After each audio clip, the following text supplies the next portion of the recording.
There are a lot of TVs to pick from, and looking for a console here To pair with 120Hz OLED, there's a few different options as well. So I'm going to go over my decisions and rationale and why I ended up with the LG G4 And the PS5. instead of the G5 in 2025. So let's look at my old one and see what we're coming from. Oh man, just look at this thing. This is a Vizio from 2015 that is 4K, but ooh, it's had a decade of gaming and 4K under its belt, and I even got it used 10 years ago. So this thing has definitely done its job. Now, if you notice, all of the dimming zones have burnt out on this thing at this point, and I was actually trying to turn it on before I made this video, and it totally stopped working. So pairing this with the new PS5 and the soundbars I have here, we're really not doing it justice, because it's just everything didn't really match at this point. It was kind of what was here, and we're in need of an upgrade. So going into 2025, I wanted to have a new setup that I could do some content around, because I know the Switch 2 is coming out and I don't really have a great TV setup to film on. So I decided to do a complete overhaul, and over the next month or so I'm going to be doing piece by piece what we upgraded and why. So 4K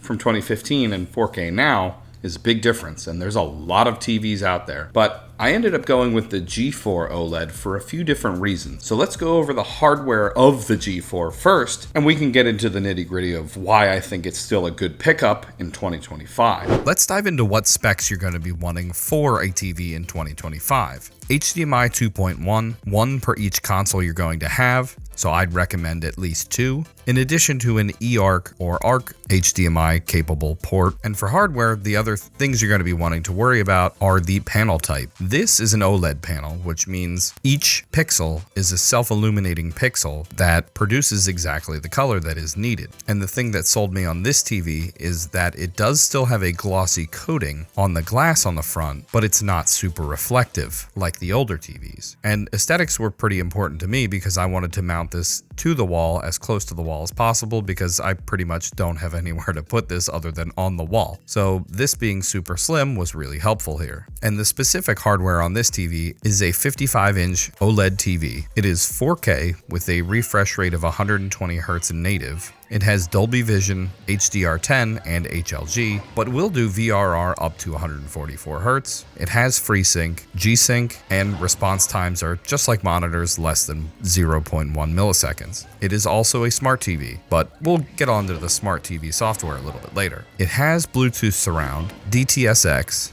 Dolby Atmos. It has Bluetooth 5.1, one Ethernet jack. All 4 HDMI ports support 4K 120Hz, eARC, VRR, ALLM, and QMS. It has Wi-Fi 6E, 3 USB inputs at 2 volts, a tuner, some speakers that are passable for if you don't have a soundbar at least, and it's around 50 pounds with the stand. And it comes with a nice remote that I like, because they are basically Wiimotes. They work pretty well. And it also has one optical digital out if you're still using that. I don't recommend it. It's just very old now. That was the first try. So for hardware, this thing is kitted out. It has fantastic design and tons of ports. So what else do we need on a modern TV? Well, if you're putting it in a small house and not making it a theater system, then not very much. Just pretty much matching it with a soundbar and you're good to go. I personally like to match my TV with a game console, because while the LG has great OS on it, I think the OS of the consoles just still are superior for me. So let's go over the software portion of this video of the LG G4 and see why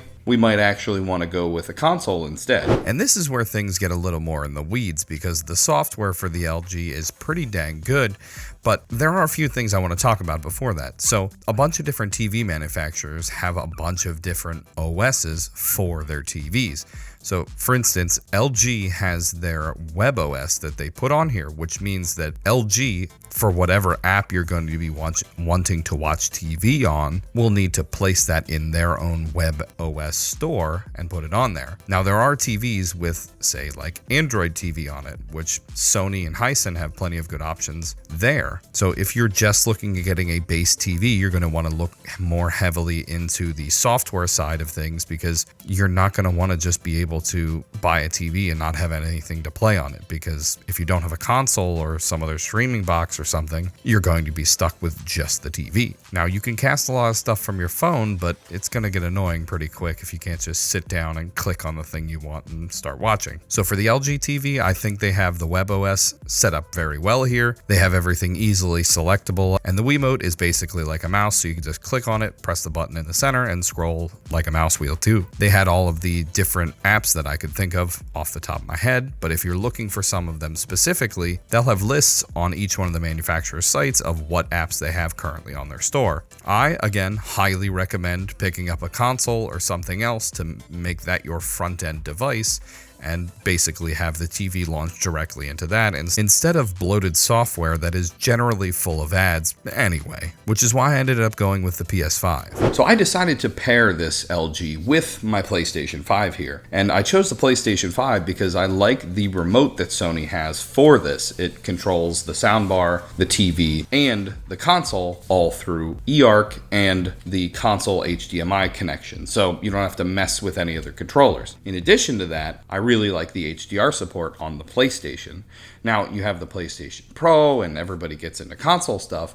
And the hardware available right now is the Xbox Series X, the Sony PlayStation 5, and the Nintendo, well, soon to be Nintendo Switch 2. So right now, the Nintendo Switch isn't going to cut it. So that one's out. We'll have to see what the Switch 2 does. The Xbox Series X will do up to 8K HDR, but I've never had a TV to try that on, and I don't think I'm going to start. But it does do 4K 120, but doesn't really mention anything about HDR. It's got Dolby Digital 5.1 and HDMI 2.1 ports, and dual band wireless. Now for the PlayStation, there's a few different models. There's the PlayStation 5 disc and discless, and the PlayStation 5 Pro, disc and discless. So looking at the spec bumps here, it doesn't really seem like much of a difference to go from the PS5, discless edition to the PS5 Pro for $700. That's almost double the price if you go for the PlayStation 5 digital edition. So I think the current move is to go with the PS5 digital edition, because between the PS5 and the Xbox, it's pretty much the same. They're spec'd just fine for the types of TVs that are coming out now. If you want to go higher than what these can do,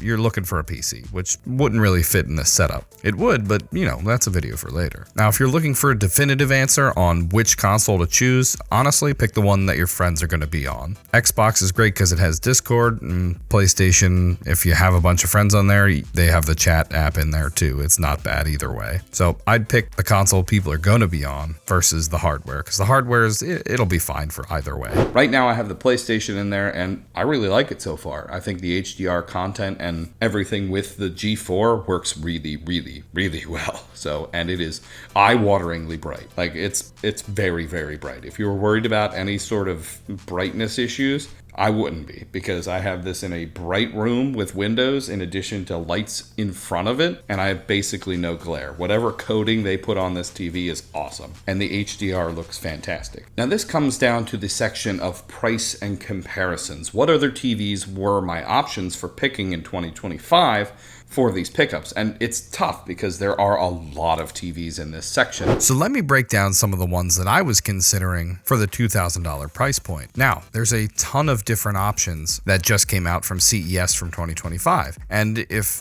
price is no option and you're willing to wait for the high-end stuff that's going to come out around halfway through this year, then by all means, go for it. But I was able to get the LG Evo G4 from LG's website for $2,000, which I think is a way better deal than waiting for the G5 and getting the highest and newest thing, which I don't really think has made a huge step. I recommend staying around at that price point for something that looks good and has all the performance that you need. But if you're looking for something that's got good value, the Hisense U8N is a great pickup as well. The Samsung S95D was the other one that I was comparing for this one, but I liked the LG's OS and interface better than the Samsung Samsung, but both panels are pretty incredible. In addition to the TCL QM8 class, I thought this was a good option as well, but I liked the look of the LG more. So there is also the Sony Bravias that do well with the PlayStation 5s. So any of the ones I linked will be down in the description. These are the ones I'd be looking at in 2025, especially if you can get any of them on sale. Looking to buy a TV is a great thing to do when you know what you want and you can wait to see what goes on sale and get it for as cheap a price as you could possibly can, because these last a while, and if you're in no hurry,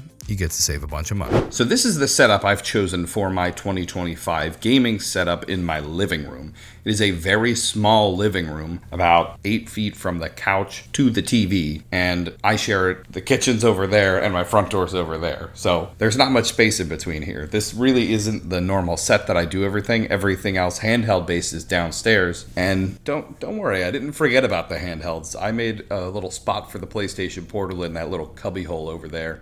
And having the 3D printer made this super easy to make a few little different greebles to put in there and just make it my own. But this is the full setup that I'm going to be going on with this year.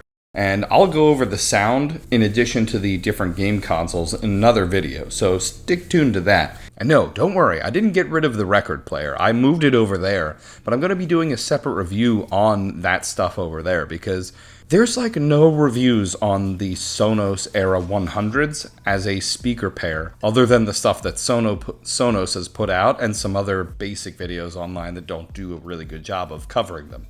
So I'm going to do that in another video as well. So let me know in the comments down below if you'd like to see that video, along with a few other ones I have for console gaming coming up. So subscribe for the handheld giveaways in February. All you have to do to be considered is be a subscriber. And you know, being active in the community doesn't hurt either. So that's all I have for you guys today. If you'd like to check out another video on gaming or handhelds, you know, take a gander at one of these because, you know, they're free, they're clickable, and they do smell like pickles. I don't know why, they just smell like that sometimes. Maybe they need to be washed. All right, that's all I got. If anybody's still hanging around from the Cora content, she's still fine. Oh my God, she stinks though. All right, go away, you stink. Bye.